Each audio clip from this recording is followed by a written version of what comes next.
Assalamualaikum warahmatullahi wabarakatuh. Saya Asyifa Safira Dharma dari program studi teknik lingkungan dari kelompok KKN 219.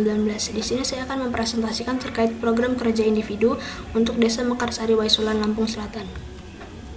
Untuk profil Desa Mekarsari sendiri ini berada di Kecamatan Waisulan di Kabupaten Lampung Selatan dengan luas wilayah 661,25 hektar. Desa Mekarsari ini terbagi atas 4 dusun, yaitu Dusun 1, Dusun 2, Dusun 3, dan Dusun 4. Desa Mekarsari memiliki sektor unggulan, yaitu sektor pertanian. Hal ini dibuktikan dengan sebagian besar masyarakatnya bekerja sebagai petani yang dimana mendapatkan penghasilan dari hasil pengolahan pertanian, yaitu seperti padi, kelapa, pisang, dan hasil bumi pertanian lainnya. Untuk program kerjanya sendiri yaitu ada sosialisasi Takakura, yang dimana biasanya desa dengan sektor pertanian menghasilkan limbah organik yang cukup banyak, sehingga perlu ada pengelolaan sampah lebih lanjut agar limbah tersebut dapat menjadi sesuatu yang bermanfaat dan dapat digunakan kembali.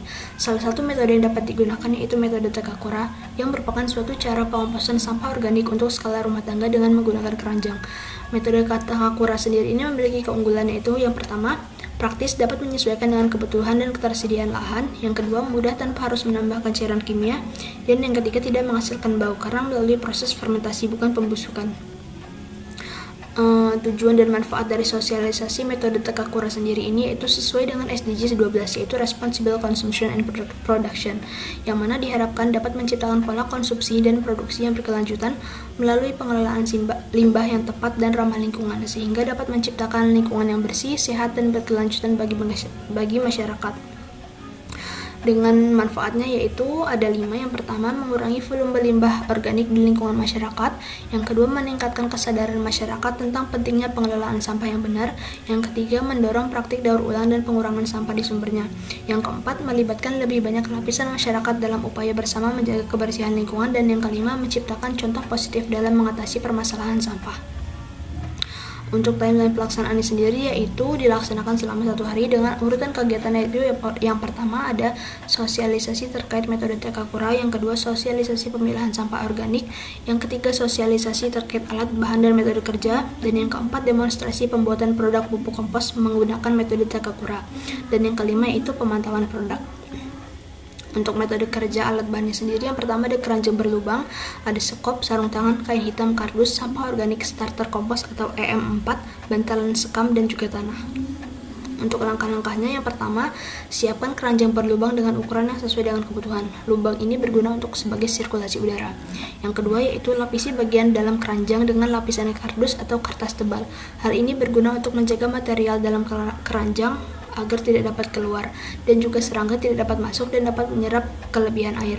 Yang ketiga, bantalan sekam diletakkan di dasar keranjang. Bantalan ini berfungsi untuk menyerap air, mengurangi bau, dan mengontrol udara agar mikroba dapat bekerja dengan baik. Yang keempat yaitu isi wadah dengan tanah kompos yang sudah jadi setebal 5 cm. Kompos ini mengandung mikroba pengurai untuk memulai proses pengomposan. Dan yang kelima yaitu limbah rumah tangga yang ingin dijadikan kompos dipotong kecil terlebih dahulu agar lebih cepat terurai. Kemudian dicampur dengan tanah dan ditambahkan starter kompos atau EM4, kemudian diaduk dan dimasukkan ke dalam keranjang. Yang keenam yaitu tutup atasnya dengan bantalan sekam lagi dan kemudian tutup keranjangnya. Kemudian simpan di tempat yang teduh.